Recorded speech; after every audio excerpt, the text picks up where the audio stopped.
세상에서 가장 이상한 방법으로 보행 로봇을 만들어 봤습니다.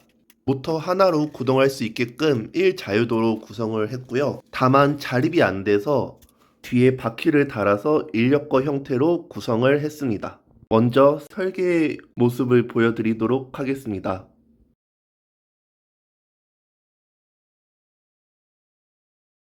3D 프린터로 제작할 수 있도록 부품을 단순화했습니다. 이 보행 로봇은 4절 링크에 2개의 링크가 더해진 6절 링크 형태로 구성이 되어 있습니다. 출력을 해보도록 하겠습니다. 6개의 부품이 모두 출력이 완료가 되었습니다. 부품 하나가 잘못 나왔습니다. 이 중간에 나오다가 틀어졌습니다. 베드의 안착이 잘못돼서 그런 거고요. 그대로 쓰는데 문제는 없지만 미관상 좋지 않기 때문에 얘를 새로 출력을 했습니다. 새롭게 출력한 부품입니다. 베드에 안착하는 부분을 좀 늘렸습니다.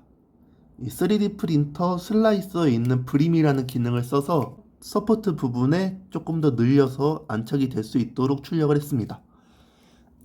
이렇게 6개의 부품이 완료가 되었습니다. 그러면 조립을 해보도록 하겠습니다.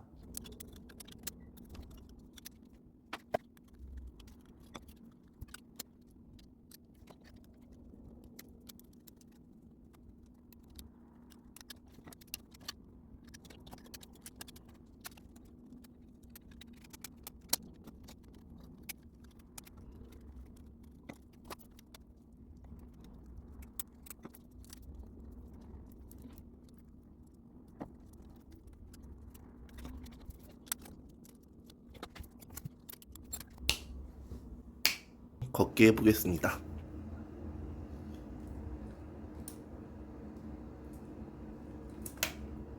다시 걸어보겠습니다.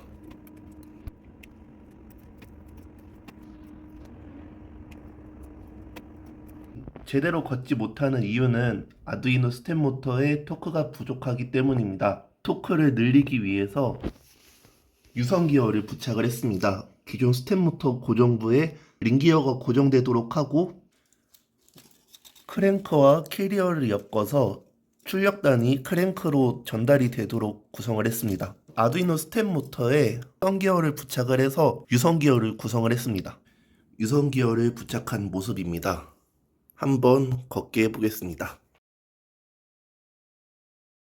다시 걸어보겠습니다. 한 번 더 걷게 해보겠습니다.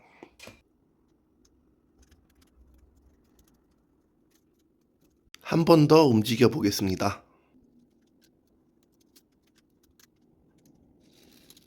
한 번 더 구동해 보겠습니다.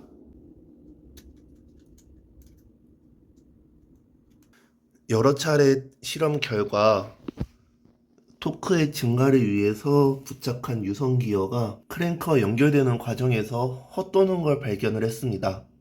그래서 순간 접착제로 접착을 하고 다시 시도를 해보았습니다.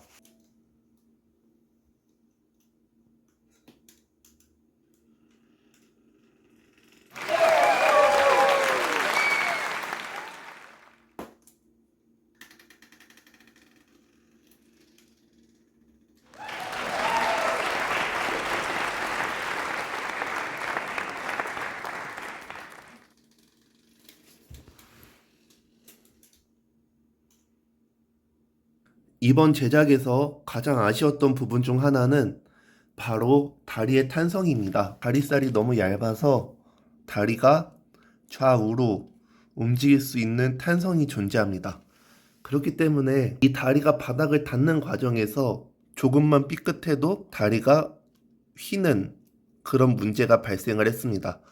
그래서 스텝 모터에서 유선 기어를 거쳐서 크랭크로 가는 메커니즘에서 이 힘이 이 다리에 온전히 전달되지 못한 문제가 발생을 하였습니다.